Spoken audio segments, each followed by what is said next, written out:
سلام دوستان عزیز، حالتون چطوره؟ من تا فرانکی هم خیلی خوش اومدید به ویدیو امروز. چه خبرته؟ چیکار میکنید؟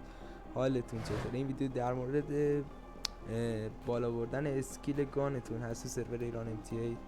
بریم که با هم داشته باشیم این ویدیو رو. Let's go. Báilalo, gózalo, como lo canto y lo siento yo. Báilalo, gózalo, como lo canto y lo siento yo.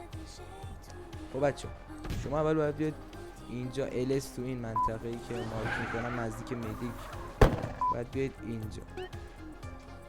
بعد اینکه اومدین اینجا یه جا اینجا جلوی مدیک دقیقا مستقیم مدیک اینجا گان شاپه. اینجا میگم گان شاپ. اینجا بزنید تو در صورت اینکه چی وانتد نداشته باشید. وانتد داشته باشید بعد وایسید وانتدتون بپره. اینجا شما میتونید گان بخرید از اینجا که گانای اینجا نسبت به قیمتاشون حالا اینتر میزنید قیمت گانا رو براتون نوشته AK 620 که اینجا بچه به نظر من گان نخرید، برید از پلیر بخرید. پلیرهای زیادی گان و تیر رو از اینجا نخرید، فقط چون بیسبال بخرید. پلیرها اینا رو دارن و بهتون گلدشون میدن، یعنی مثلا چی مثل آپگرید شده شو بهتون میدن که هم قیمتش به صرفه تر هم HP ش بالاتره. خب بچه برای اسکیل کردن گانتون، بالا بردن اسکیلشون، اول شما اسکیل زو میزنید، اسکیلزو بزنید اسکیل گاناتون میاد بالا که ماشاءالله همه اسکیل های من خیلی بالاست. مثلا شما اسکیل گاناتون رو اینجا میتونید ببینید و ببرید بالا.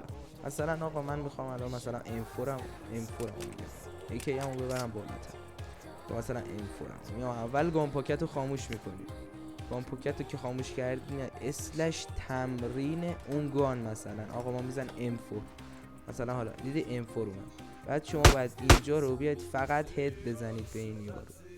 بعضی جاها بچه ها این استوب میکنه که راحت تر میتونید هدشو بزنید.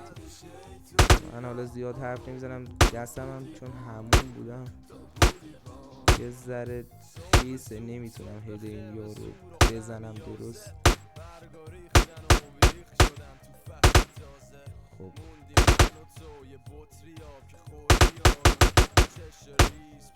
با 18 تا ای بابا.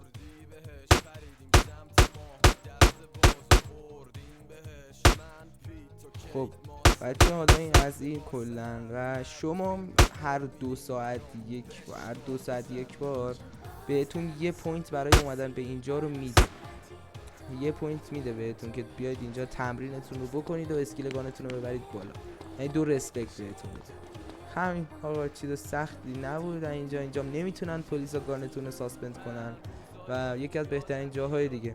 دمتون گرم بچه‌ها، مرسی که این ویدیو رو تماشا کردید. دمتون گرم، لایک کامنت فراموش نشه. علی خدا نگهدار، میبینم.